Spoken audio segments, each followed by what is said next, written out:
لا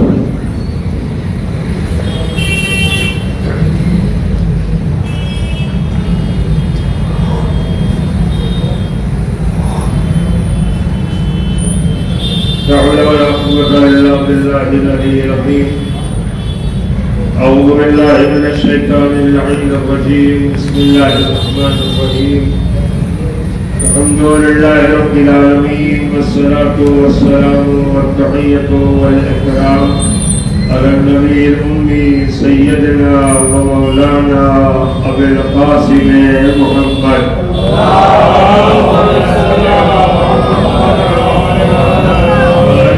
الطيبين الطاهرين المعصومين المظلومين، ولعنة الدائمة الباقية على أعدائهم أجمعين. أما بعد، فقد قال رسول الله صلى الله عليه وآله وسلم: أفضل الأعمال انتظار الفرج.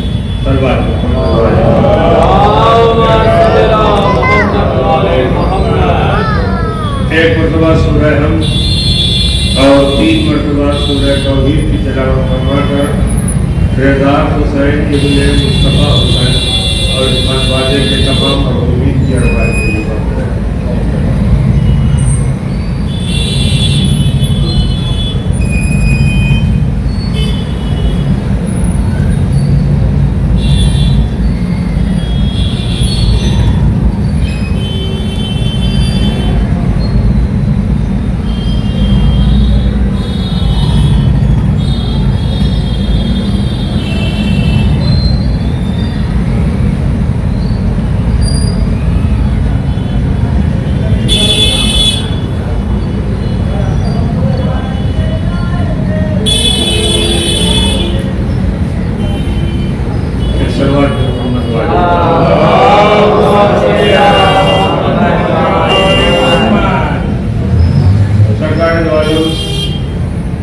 حضرت محمد مصطفیٰ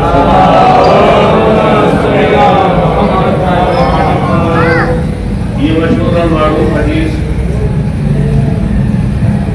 جس میں مرسل اعظم دور غیبت کبریٰ میں ہم سب کے فرائض اور ذمہ داریوں سے آگاہ فرما رہے ہیں۔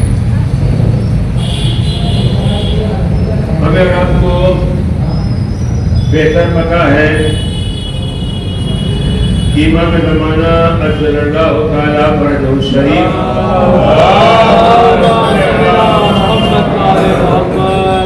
کی ولادت کے مرحلے سے پہلے بھی ایک ایسا پرآشوب دور گزرا جس میں باپ کو اپنے بیٹے کا تعارف کرانا بھی مشکل تھا۔ ہمارے اور آپ کی 11ویں امام حسن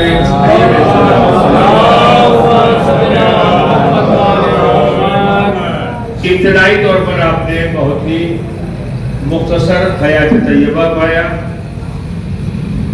اور اس وقت عالم اسلام ان حقائق کے بارے میں باخبر تھا۔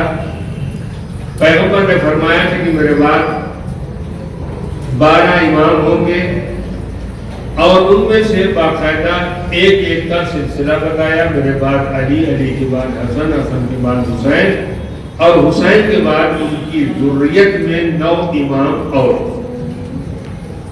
اور جو بھی آئے گا، پیغمبر نے امام زمانہ کا جو تعارف کرایا، ہمارا آخری وارث اس وقت آئے گا جب دنیا ظلم و جور سے بھر جائے گی، اور بھر جانے کے بعد آخری وارث کا جب ظہور ہوگا تو یہ آنے والی ذات دنیا کو ویسے ہی جیسے ظلم و جور سے بھری ہے ویسے ہی عدل و انصاف سے بھر دے گی۔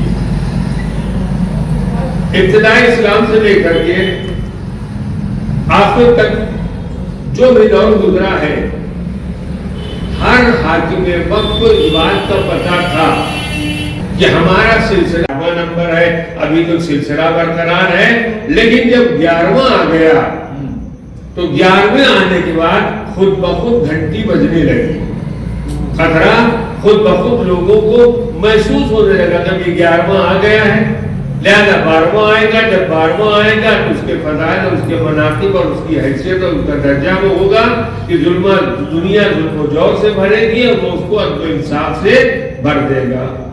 اب آپ انصاف سے بتائیں کہ 11ویں کے آنے کے بعد جو بھی مسند خلافت پر بیٹھا ہو اس کو بقول پیغمبر اپنی اوقات کا پتہ خود ہی چل گیا، اپنی حیثیت کا اندازہ خود ہی ہو گیا کہ میرا نمبر 11واں ہے، میرے بعد ایک اور آنے والا ہے، اور 11ویں اور 12ویں کے بعد دنیا ظلم و جور سے بھر جائے گی، اور دنیا جو ظلم و جور سے بھرے گی اس کے بعد سے کوئی الگ سے آنے والا نہیں ہے، ہم 11ویں ہیں، اس کے بعد وہ 12ویں میں دعوت دے گا اور دنیا ہمارے ہی ذریعے سے ظلم و جور سے بھر جائے گی۔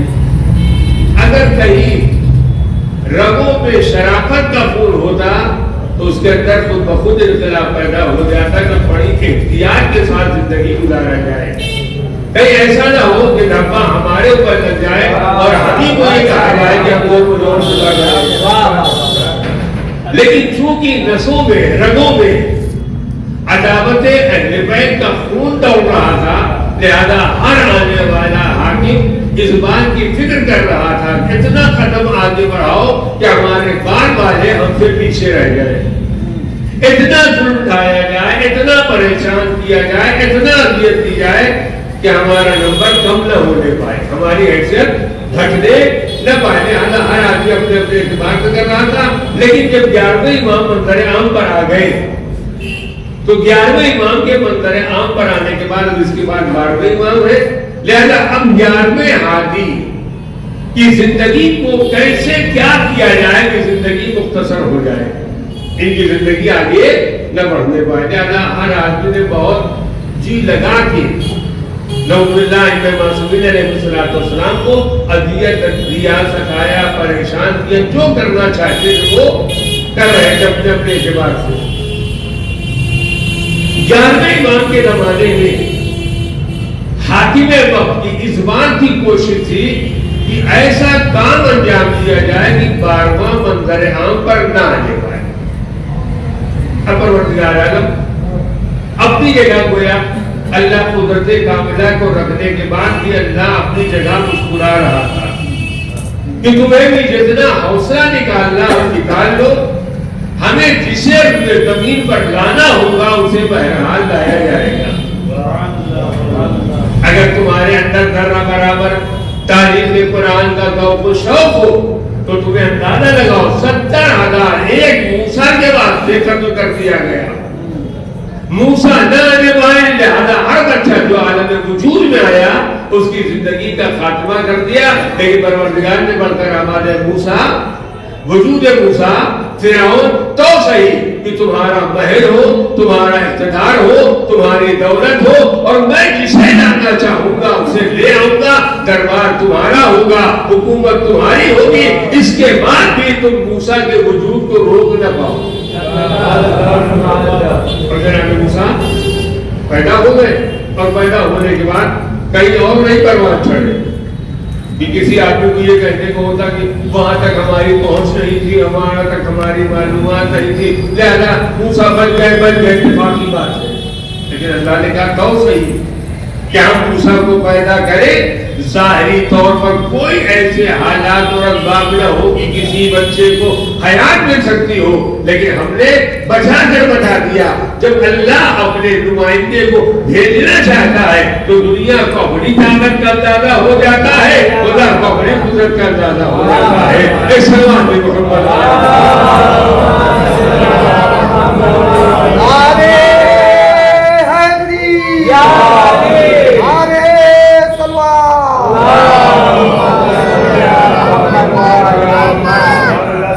تاریخ میں اگر آپ واقعات کا اندازہ لگا تو نہ جانے کتنے ایسے واقعات ہیں جہاں پر ظاہری طور پر زندگی کو آگے بڑھانے کا کوئی امکان نہیں تھا۔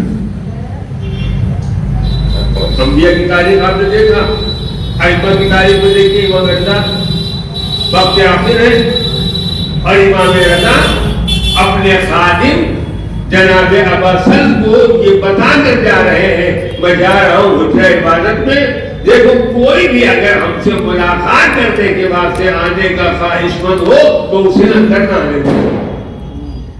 پہرا لگا دیا گیا, دربار بٹھا دیا گیا, کوئی اندر جا نہیں سکتا. لیکن تاریخ کیا کہتی ہے, تھوڑی دیر کے بعد جو دروازے پر بیٹھا ہوا خادم ہے اس نے محسوس کیا کہ جیسے اندر کسی کے گفتگو کی آواز آ رہی ہے. ہمارا اپنے گھروں میں رات میں لیٹتے ہیں, تالا لگا دیا, کنڈی لگا دیا, دروازہ بند کر دیا, لیکن اگر تیز ہوا چلی اور تھوڑا سا خرگوش کی آواز آئی تو کان کھڑا ہو جاتا ہے. جب بھی تو بند کر کے آئے ہیں, تالا بھی لگا دیا, یہ خرگوش کی آواز کہاں سے؟ لیکن اب تاریخ کیا کہتی ہے, باہر در دولت پر خادم بڑا بیٹھا ہوا ہے اور اندر سے گفتگو کی آواز آئی. یہ پریشان ہو گئے کہ ہم نے تو سارا انتظام کر دیا, دروازہ بند کر دیا, سارے انتظامات کر دیے, اب کسی کے بولنے کی کیسی آواز آ رہی. دوڑے اور دوڑ کر کے بیت الشرف میں داخل ہوئے, حجرے میں داخل ہوئے. کیا دیکھا, ایک کمسن بچہ ہے جو امام کے سینے پر بیٹھ کے آرام ہے, امام سے بات کر رہا ہے. ایک مطلب آگے بڑھے, پڑھنے کے بعد آواز صاحبزادے ہم نے تو دروازہ بند کر دیا ہے, ہم نے تالا لگا دیا ہے, ہم نے کنڈی بند کر دیا ہے, آپ آئے تو کہاں سے آئے؟ ایک مرتبہ امام محمد تقی علیہ السلام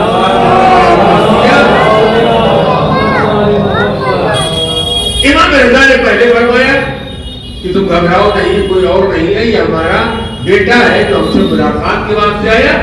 گویا ائمہ نے بڑھ کر آواز دیا, تم لاکھ تالا لگا دو, تم لاکھ کنڈی لگا دو, لاکھ دروازہ بند کر دو, اگر ہمیں آنا ہوگا تو ہمیں روکنے والا کوئی نہیں ہے. تاریخ کے اوراق کو پڑھتے جائیے, ہر زمانے میں کہیں نہ کہیں ایسے معجزات کو ہمارے سامنے لایا گیا تاکہ اندازہ ہو جائے امام کا نام معجزہ نہیں دکھا رہے بلکہ یہ بتانا چاہتے امام کا اقتدار اور ہے, بندوں کا اقتدار.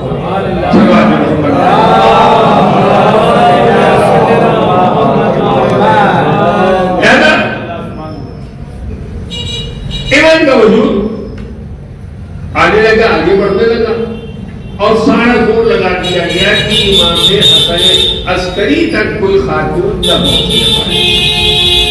اس لیے نسل عالمیت کو بڑھانے کے واسطے یہی ذریعہ ہوتا ہے کہ ایک مرد ہو اور ایک عورت ہو, دونوں میں آپس میں اتصال پیدا ہو جائے اور اس سلسلے میں گویا اولاد پیدا ہو جائے گی. ہر طریقے سے روکنا چاہا کہ کوئی اولاد پیدا نہ ہونے پائے, لیکن قدرت بھی مسکرا رہی تھی تو صحیح کہ تمہارا پہرا ہو, تمہارے نگہبان ہو, تمہارے روکنے والے ہو, اور اللہ اپنی حجت آخر کو روئے زمین پر لا کر رہے ہیں اور ہمارے اور آپ کا امام منتظر پر آ گیا. اب اس کے بعد امام اعظم کے عالم وجود میں آنے کے بعد امام عسکری نے بہت کم افراد تھے جن کو اپنے فرزند کے آنے یا ہونے کی اطلاع دیا. ہر آدمی خیال کرتا رہا کہ نعوذ باللہ امام لامرد ہے, کہ کوئی بیٹا نہیں ہے اور یہ گویا آخری مرحلہ ہوگا, ان کی زندگی ختم ہو جائے گی, سلسلہ امامت منقطع ہو جائے گا, ختم ہو جائے گا. لیکن پروردگار کے نبی نے پہلے ہی بتا دیا کہ ہمارے بعد ہمارا 12 ہوں گے. اب اس کے بعد کیا ہوا, اب اس کے بعد صورتحال پیدا ہوئی کہ امام عسکری نے اپنے آنے والے فرزند کے بارے میں اپنے چاہنے والوں کو بتانا شروع کیا. کہیں ایسا نہ ہو کہ پروپیگنڈا ہوتے ہوتے ہوتے لوگوں کے دل میں حقیقت پیدا ہو جائے کہ یہ کوئی بیٹا نہیں ہے. جو ہر زمانے میں یہ ہوتا ہے کہ پروپیگنڈا میں اتنا زور ہوتا ہے کہ ہر آدمی کہیں نہ کوئی نہ کوئی تو بولتا, کوئی نہ کوئی تو منع کرتا ہے کہ کوئی بیٹا ہے, کسی نے دیکھا ہے ملاقات کیا, لیکن نہ کسی نے دیکھا نہ کسی نے ملاقات کیا. لہذا انسانوں کے درمیان اس خطرے کو برطرف کرنے کے واسطے خود امام عسکری نے فرمایا تم پریشان نہ ہو, ہماری حجت آخر ابھی روئے زمین پر ہے اور انشاءاللہ وہ آ کر رہے گی. نتیجہ کیا ہوا, امام نے چاہنے والوں کو ہمارا اور ہے اور بارگاہ عصمت و طہارت کا خلوص اور ہے. اگر آپ تاریخ اٹھا کر دیکھیں تو آپ کو اندازہ ہوگا کہ امام کے نائبین میں جب سلسلہ آگے بڑھنے لگا تو امام کے نائبین میں ایک مرحلہ وہ آیا جو امام کا جس کو لوگ تصور کر رہے تھے ان کے بعد یہ نائب بنیں گے. لیکن جب امام کا وقت آخر آیا تو امام نے دوسرے کو اپنا نائب بنا دیا. بالکل آج کے زمانے میں کہا جائے وہ تو بیچارے دیکھتے ہی رہیں گے کہ ہم اس چکر میں تھے کہ منصب ہم کو ملے گا لیکن یہ منصب ہمیں نہیں ملا کسی اور کو ملے گا. جب پوچھا گیا مولا منظر عام پر یہ شہرت تھی کہ ان کو بنایا جائے گا تو امام نے فرمایا ہمارے ہاں عہدہ نیابت بربنائے دوستی نہیں ہوتی ہے, ہم یہ دیکھتے ہیں کہ اس کے اندر کتنا برداشت کا مادہ پایا جاتا ہے. برداشت کا مادہ یعنی کون کتنا برداشت کر سکتا ہے, کتنا زیادہ اس راز کو برداشت کرنے جائے گا وہی ہمارا نمائندہ ہوگا, وہی ہمارا نائب ہوگا, وہی ہمارا وسیع ہوگا. الہی نمائندے اپنا منصب ایسے غیروں کو نہیں دیتے ہیں. جیسے ہم کو کوئی عہدہ منصب مل گیا ہم نے پرچہ چھاپ دیا کہ الحمدللہ امام کی نیابت کا عہدہ ہم کو مل گیا.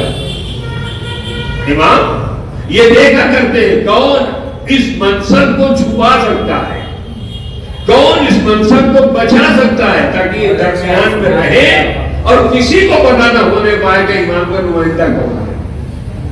جو امام کا نمائندہ تھا امام نے اپنے منصب کے حوالے کر دیا, لیکن منصب کو حوالے کرنے کے بعد امام کے کم ایسے افراد ہیں جن کو امام کی نیابت کا پتہ چلا یا خود امام کے وجود کا پتہ چلا, ہیں جن کو پتہ ہی نہیں چلا. امام نے اپنا وجود کا ثابت کیا جہاں پر امام نے دیکھا کہ اب ہماری قوم میں گمراہی کیا. اب تاریخ اٹھا کر دیکھیں تو آپ کو اندازہ ہوگا کہ امام کی غیبت کے نتیجے میں کتنے لوگ ایسے پیدا ہوئے جنہوں نے اپنے کو نائب امام کہنا شروع کر دیا. ان کی کوئی اولاد ہے نہیں, ان کی کوئی بیٹا نہیں ہے, لہذا بیٹا نہیں ہے, اولاد نہیں, لہذا یہ منصب تو ہم ہی کو ملے گا, ہم تو بہت زیادہ قریب ہیں. لہذا جتنے افراد شادی وجہ ہے جو میں نے اس سے پہلے بھی گزارش کیا ہے کہ ہماری تاریخ عصمت میں دو طرح کے جعفر کا نام ہے, دو طرح کے جعفر کا نام ہے. ہم اور آپ جب اپنے چھٹے امام کا نام لیتے تو کیا کہتے ہیں؟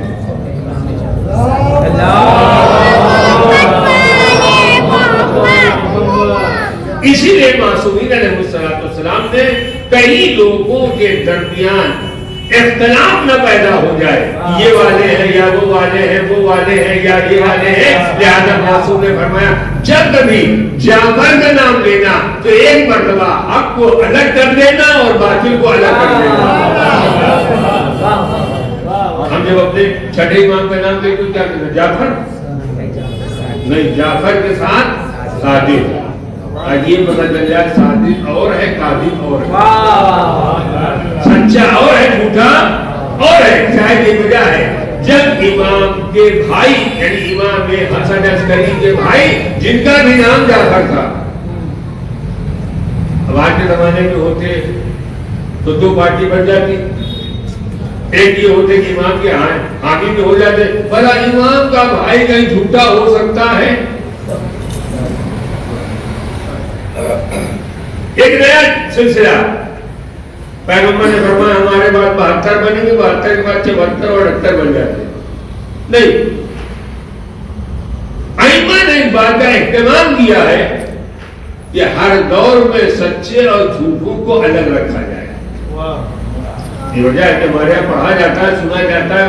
اگر آپ نے تاریخوں کو پڑھا ہوگا تو آپ کو اندازہ ہوگا امام کا بھائی ہونے کے بعد امام نے ان کی نیابت کا اعلان نہیں کیا کہ میں مرنے والا ہوں, لہٰذا میرے بعد یہ موجود ہے, ہم ان کو اپنا نائب بنا کے جا رہے ہیں, یہ ہمارے بعد امام ہوں گے. نہیں, پہلے سے جھگڑا نہیں کھڑا کیا, پہلے سے دو پارٹی نہیں بنا دیا، اللہ کا یہ نظام رہا ہے۔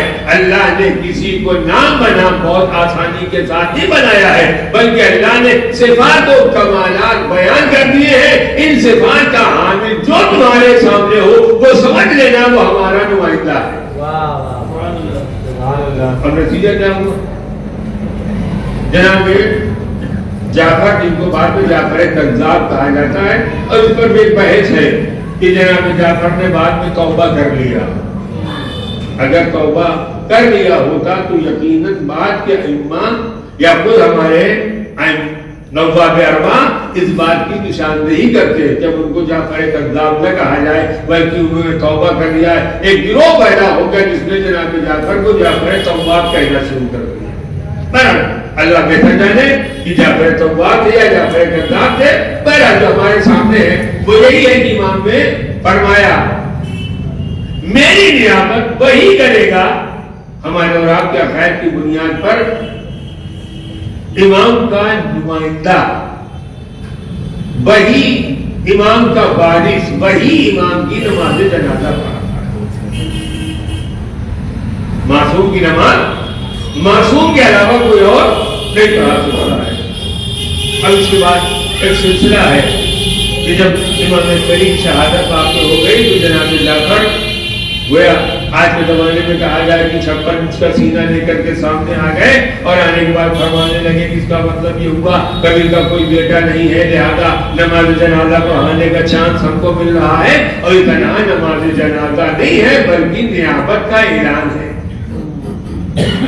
آج کے زمانے میں ہوتا ہے، یہ دیکھا جاتا ہے ان کے بعد محترم شخصیت کون ہے جو ان کی نماز جنازہ پڑھا دے، اس کا مطلب ان کا مرتبہ بلند و بالا تر ہے۔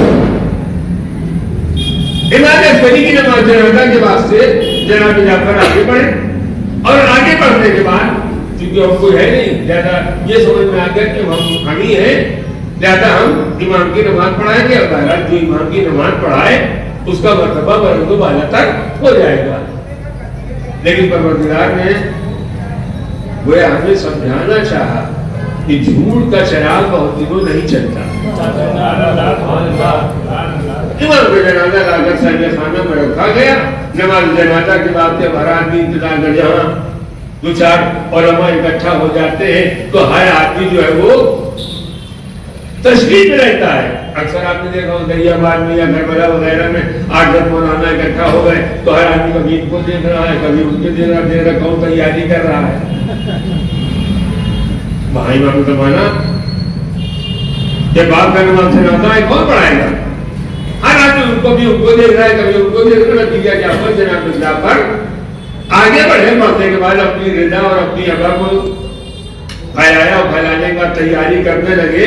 جب دودھ پر ابا ڈال کر کے اور گویا امام وقت کی نماز جنازہ ہم پڑھا دیں، جنازے کے آگے جا کے کھڑے ہو گئے، اور کھڑے ہونے کے بعد جیسے ہی چاہا کہ اپنے ہاتھوں کو تکبیر کے واسطے بلند کرے۔ اب یہاں پر آنے کے بعد ہم لوگ چونکہ تنہا تاریخ پڑھتے اور سنتے ہیں، اس پر دقت نہیں کرتے۔ امام عصر کی ولادت کے بارے میں 255 یا 256 ہے۔ امام عسکری کی شہادت کب ہے؟ 260 میں۔ 260 کے اعتبار سے 55 میں پیدا ہونے والا 5 سال کا، 56 میں پیدا ہونے والا بچہ 4 سال کا، اور نماز کس کی پڑھا رہا ہے؟ امام وقت کی۔ اب تعلیم کہتی ہے کہ 4 سال کا بچہ مثال کے طور پر ہی فجر اور قدر، یہ بچہ مجمع کو چیرتا ہوا دھیرے دھیرے آگے آیا، اور آگے آنے کے بعد جو امام جماعت تھے جو نماز جنازہ پڑھانے کو آمادہ اور تیار تھے، ایک مرتبہ کم سے بچہ آگے بڑھا، بڑھنے کے بعد ابا کا دامن پکڑا، اور ابا کا دامن پکڑنے کے بعد ان کو کنارے کیا، اور کنارے کے بعد کہتے ہیں چچا میرا باپ لاوارث نہیں ہے، میں اس کا وارث موجود ہوں، لہذا امام کی نماز امام ہی پڑھاتا ہے۔ اب آپ تاریخ کو تاریخ سے ملائیے۔ بزرگ ہونے کے بعد ایک کمسن بچے نے کل بھی یہی کارنامہ انجام دیا تھا۔ جب علی کی شہادت کے بعد ممبر پر خلیفہ اول سوار ہو گئے تھے، ایک مرتبہ کمسن بچہ آیا تھا، آنے کے بعد یہ میرے باپ کا ممبر ہے لہذا اوپر آؤ۔ بھی منع کرتا ہے بڑے کے درمیان چھوٹے نہیں بولتے. چھوٹا بات ہے. اگر حق پر ہو تو چاہے بچہ آغوش مادر ہی میں کرنا ہو وہ اپنے حق کا اعلان کر دیتا ہے. جب حق کا اعلان کر دیتا ہے تو باطل میں اتنا دم نہیں پایا جاتا کہ بچے کی بات کا انکار کر دے. اس بات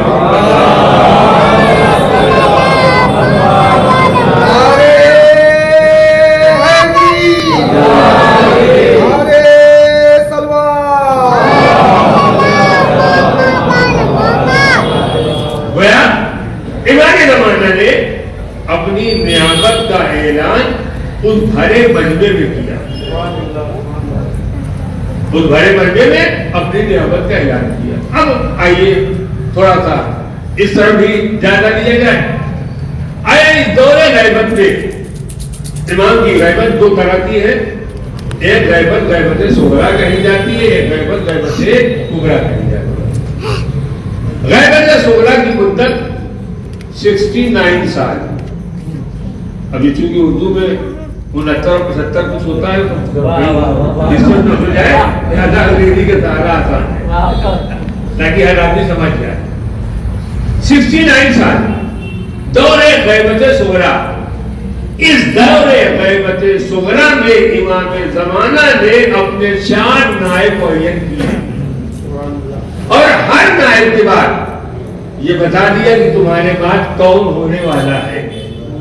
اگر آپ سلسلہ نبوت کا جائزہ لیں یا سلسلہ امامت کا جائزہ لیں تو ہر جانے والا نبی بعد میں آنے والے نبی کا تعارف کرا رہا تھا. میں جا رہا ہوں, وہ سچا نبی تھا, وہ برحق نبی تھا, وہ الہی نمائندہ تھا, لہذا وہ جا رہا ہے, میں جا رہا ہوں اور میرے بعد بڑا انسان تمہارا وقتہ نبی اور امام بننے والا. اب تاریخ چلتی ہے. فرمایا اب تمہیں کسی کو معین کرنے کی ضرورت نہیں. 4 دور تھا, وہ 4 دور تمام ہو گئے. اس کے بعد کوئی تمہارا نمائندہ ہمارا نمائندہ بننے والا نہیں ہے. اب ایک سوال پیدا ہوا, مولا آپ تو جا رہے ہیں, آپ تو پہلے سے پردہ غیب میں ہیں, غیبت صغرا کا سلسلہ چل رہا ہے, لہذا اب ہم کس کی ابتدا کریں گے, کس سے اپنے مسائل کا حل کریں گے. تو امام نے فرمایا اس کے بعد تمہارے واسطے ہمارے علماء ہیں جو حجت ہے. اب یہ لفظ علماء اتنا وسیع اور عریض ہے کہ ہر آدمی اپنے کو عالم بھی سمجھ رہا ہے اور علماء بھی سمجھ رہا ہے.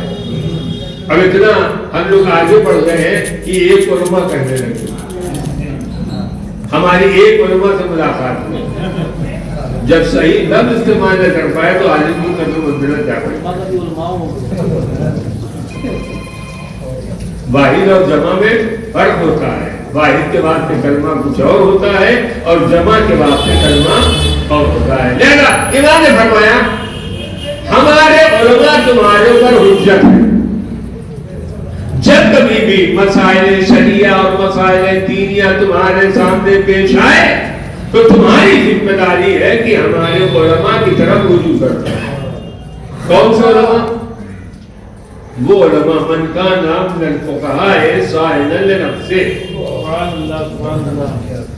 تمہارے اوپر وہ علماء حجت ہے جو اپنے خواہشات نفسانی پر کنٹرول رکھتے ہیں.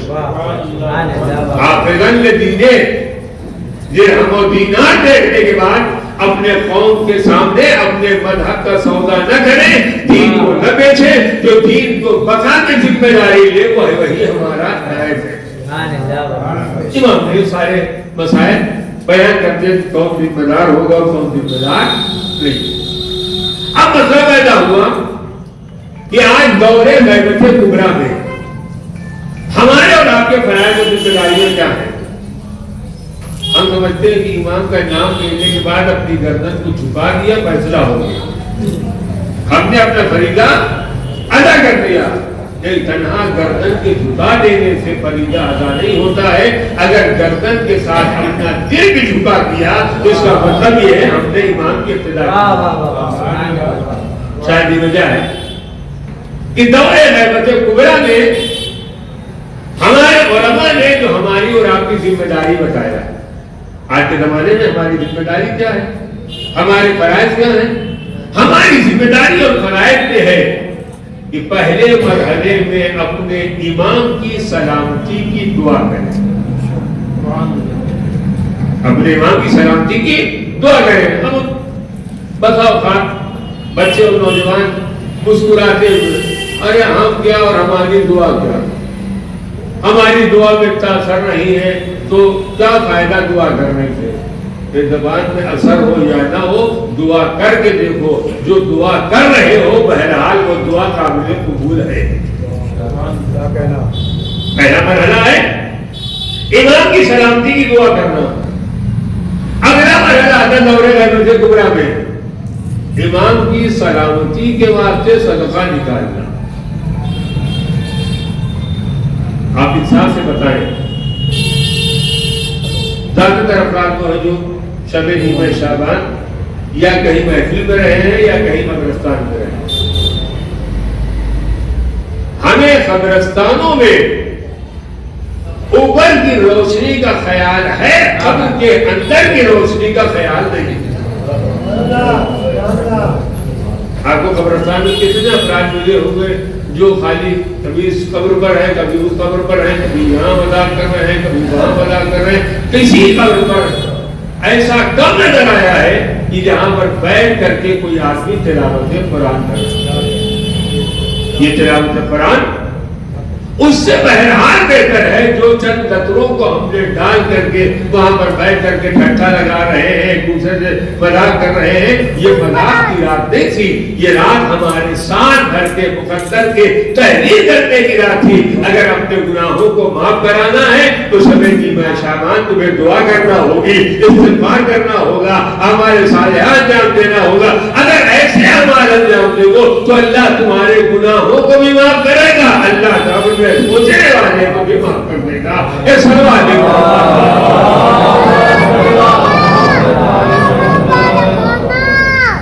جہاں امام کی بارگاہ میں صدقے کی بات آتی ہے تو صدقے کی بات میں ایک بات آپ اکثر و بیشتر دیکھا کرتے ہیں کہ جب کسی مرحوم کا انتقال ہوتا ہے تو مرحوم کے انتقال کے مرحلے میں فاتحہ ہوتا ہے، اور ہمارے یہاں فاتحہ تب تک مکمل نہیں ہوتا جب تک کھانے پینے کا جگاڑ نہ ہو۔ اگر آگے سے اتنی ترقی ہو تو فاتحہ کا تصور نہیں پایا جاتا۔ اب فاتحہ کے واسطے سینی ہونا چاہیے، پھل فروٹ ہونا چاہیے، کھانے پینے کا سامان ہونا چاہیے۔ اب کسی کو ایک آدمی کھانا جو ہوتا ہے وہ بڑھ کر کے نشاندہی کرتا ہے، یہ والا امام کا ہے، یہ والا مرحوم کا ہے، نہیں ہوتا، یہ امام کا ہے، یہ مرحوم کا۔ تو کسی نے بڑھ کر آواز دیا، بتانے کی ضرورت ہے، ہم کو پہلے سے پتا ہے۔ پھر آپ کو کیا پتا؟ ہم کو پتا ہے جو کم ہے وہ امام کا ہے، جو زیادہ ہے وہ مرحوم کا ہے۔ جو کم ہے وہ امام کا ہے، جو زیادہ ہے وہ مرحوم کا ہے۔ آپ خود انسان سے سوچیں اور غور کریں کہ اندازہ ہوگا جس امام کے سہارے زندگی بسر کی جا رہی ہے اس کی بارگاہ میں اگر دو چار روٹی نہ رکھی جائے اس کے بعد ہم کہیں مولا ہماری جان آپ پر قربان، ہمارا مال اپنے آپ پر قربان، ہماری دولت آپ کے اوپر قربان، یہ سب طرح زبانی دعویٰ ہے، اس کے علاوہ حقیقت نہیں پائی جاتی ہے۔ ایک سلوات محمد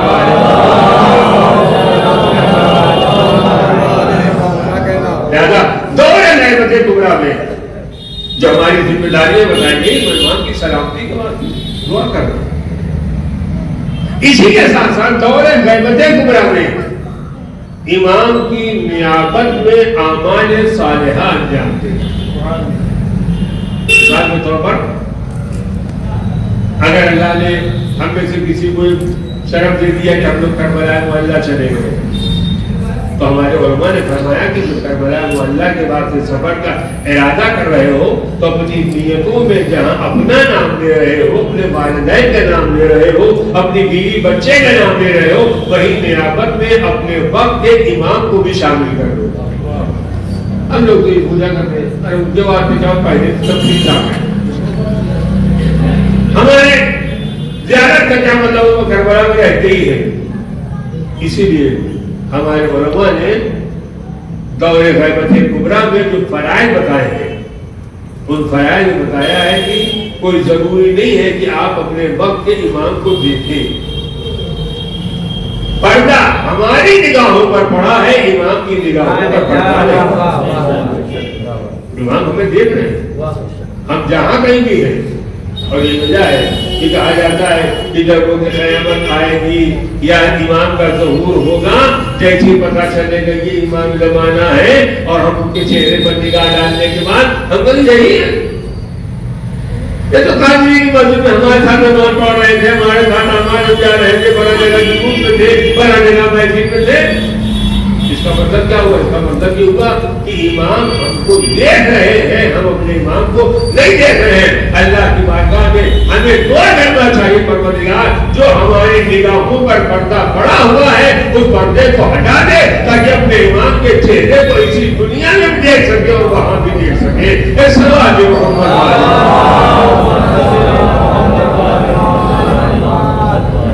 اب آیا مسئلہ غیبت کا. ایک بحث یہ بھی پائی جاتی ہے کہ غیبت کا مطلب کیا؟ امام غائب ہے یا ہم غائب ہیں؟ غیبت شخص کی ہے یا شخصیت کی ہے؟ غیبت شخص کی ہے یا شخصیت کی ہے؟ شخص کی مطلب کیا ہے؟ مثال کے طور پر ہم لوگ یہاں بیٹھے ہوئے ہیں، ایک صاحب برابر مسجد میں نمازوں میں آتے آج نہیں آئے.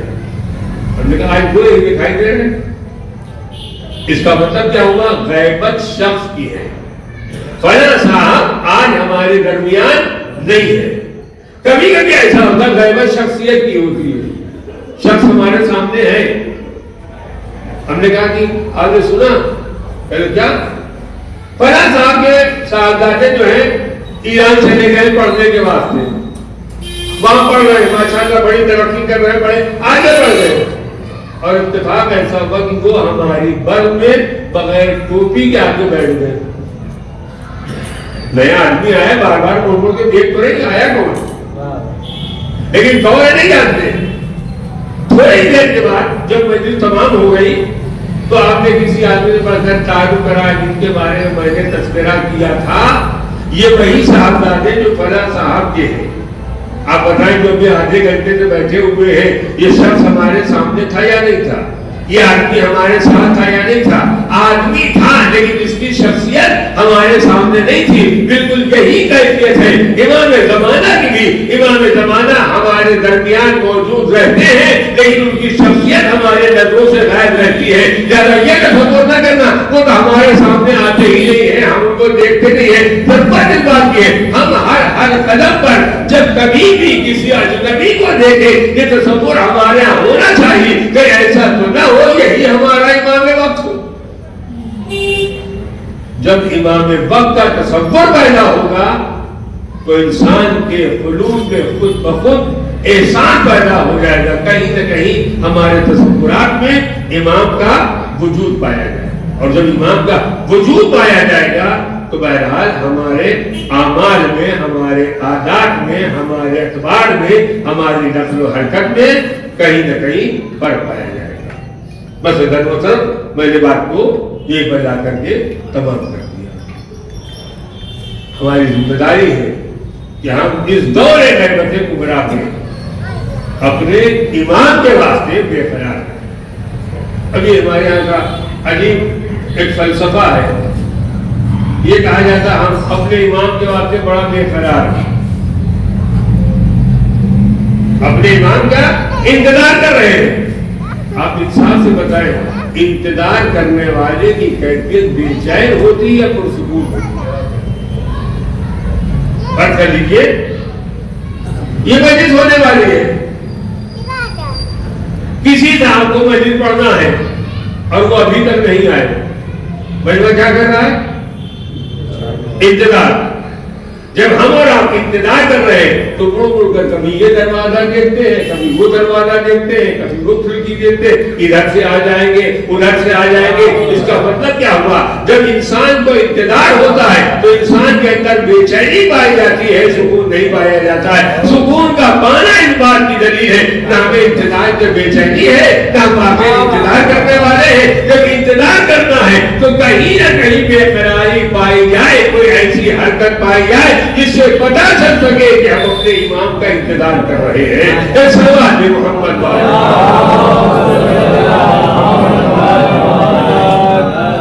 مجھے یاد ہے تقریباً آج سے 30 سال پہلے یہ 15 شعبان کی محفل بمبئی کے قیصر باغ میں جو ہر سال ہوتی ہے، اس میں پوسٹر میں لکھا تھا جشن انتظار۔ سرکار علامہ نوازی نے تقریر کیا، پہلے پہلا موقع ہے جہاں انتظار کا بھی جشن منایا جائے۔ انتظار میں بے قراری ہوتی ہے، انتظار میں بے چینی ہوتی ہے، انتظار میں جس کا انتظار کیا جاتا ہے بار بار اس کا نام لیا جاتا ہے، اس کے بعد سے آدمی بے چین رہتا ہے۔ یہاں پر ہم سب انتظار کر رہے ہیں، کہیں تالی بج رہی ہے، کہیں ٹھٹھا مارا جا رہا ہے، کوئی ایک بندہ تو ایسا نظر آئے جس کے بارے میں کہا جا سکے کہ اپنے امام کا انتظار ہے۔ اللہ اندازہ لگائیں جو ہمارے یہاں محفلیں ہوتی ہیں، ان محفلوں کا کیا وہی رنگ ہے جو انتظار کرنے والے کا ہوتا ہے؟ اور آپ اپنی مجلس کے خراب ہونے کے بعد مولانا نہ آئے تو بڑی بے عزتی ہو جائے گی، مولانا نہ آئے تو بڑی توہین ہو جائے گی، یہاں فون کرو وہاں فون کرو، کہاں پہنچے، کیا حالات ہے، کتنا جام لگا ہے۔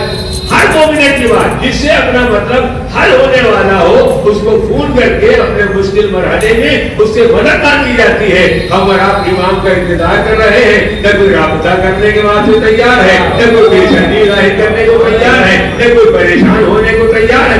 اگر دورے غیبت کبریٰ میں ہم اور آپ منتظرین امام زمانہ ہے تو کبھی نہ کبھی 24 گھنٹے میں کبھی نہ کبھی اپنے امام کو بلایا جائے، اپنے امام سے اظہار خلوص کیا جائے، اپنے امام کے بعد سے صدا لگائی جائے تاکہ اندازہ ہو سکے کہ واقعی ہم اپنے امام کا انتظار کر رہے ہیں۔ صلوات محمد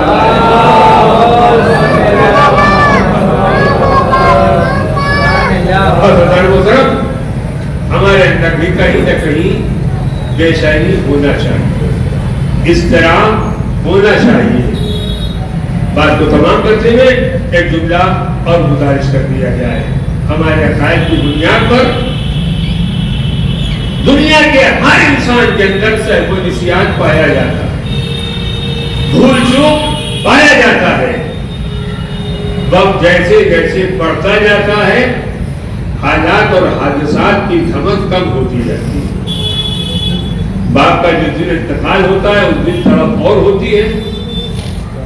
زمانہ گزر جانے کے بعد اس طرف میں کمی پیدا ہو جاتی ہے، لیکن کیا کہنا پروردگار عالم نے جن کو اپنا نائب بنا کر کے بھیجا ہے، جنہیں امام وقت بنا کر کے بھیجا ہے، ان کی کیفیت کیا ہے، ان کی حیثیت کیا ہے، ان کے حالات کیا ہے، جن کو پر کسی طریقے بھول تاری ہوتی ہے، نچوک تاری ہوتی ہے۔ شاید یہ وجہ ہے ہمارا وقت کا امام کربلا کا رخ کر کے آواز دیتا ہے، اے جد مظلوم زمانہ بے چینی میں درد ہونے والی نہیں ہے۔ ان تمام بات دیکھ رہی ہے اے جد مظلوم، میں مناظر کو دیکھ نجم کا رخ کر کے آواز دیا، میرے والیوں والے ہو حسین کر قربان کر حسین کے چاہ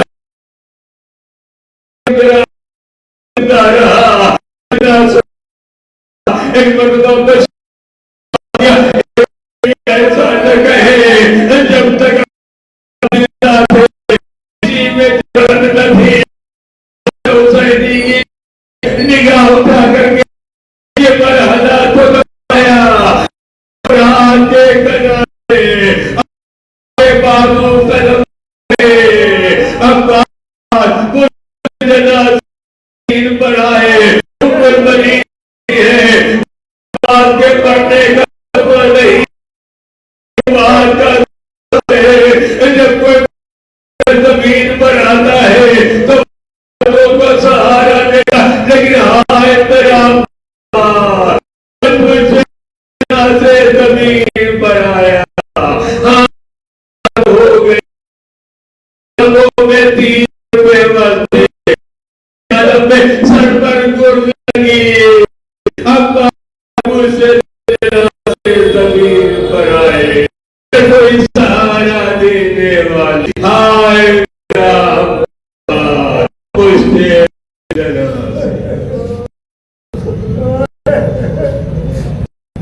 سيعلم الذين ظلموا أي منقلب إنا وإنا إليه راجعون إلهي بحق الزهراء وأبيها وبالها وبنيها پروردگار کی جو واسطہ ہے محمد کا ہماری اس مختصر سی قبول فرما ہمارے گناہان صغیرہ اور کبیرہ کو معاف فرما ہماری پریشانیوں کو برطرف فرما ہم میں جو لوگ حج و زیارات کے مشتاق ہیں انہیں حج و زیارات سے مشرف فرما پروردگار پرچم اسلام کو سربلندی عطا فرما پرچم کفر و نفاق کو سرنگو فرما ہمارے امام زمانہ کے ظہور میں تعجیل فرما ہم سب کو ان کے آباد و انصار میں شمار فرما ایک مرتبہ سورہ ہم اور 3 مرتبہ سورہ توحید کی تلاوت فرما کر سید رضا حسین ابن سید مصطفیٰ حسین اور جملہ مرحومین نے خان وعدہ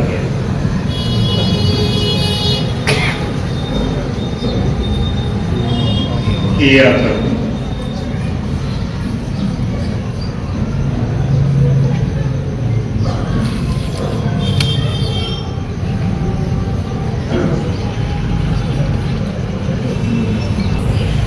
السلام علیکم یا عبداللہ السلام علیکم یا رسول اللہ السلام علیکم وعلی جدک و ابیک السلام علیکم وعلی امک و عبدیک السلام علیکم ورحمۃ اللہ وبرکاتہ السلام علیکم یا غریب الغرباء السلام علیکم یا مغیث الضعفاء والفقراء السلام علیکم یا مغیث الشیعۃ والنوار یوم اللقاء ورحمۃ اللہ وبرکاتہ السلام علیکم یا مولانا یا صاحب الفرمان السلام علیکم یا شریف القرآن السلام علیکم یا امام الانس والجان اجر اللہ تعالی فرجک و سہر اللہ وفرجک و ظہورک واسر اللہ ورحمۃ اللہ وبرکاتہ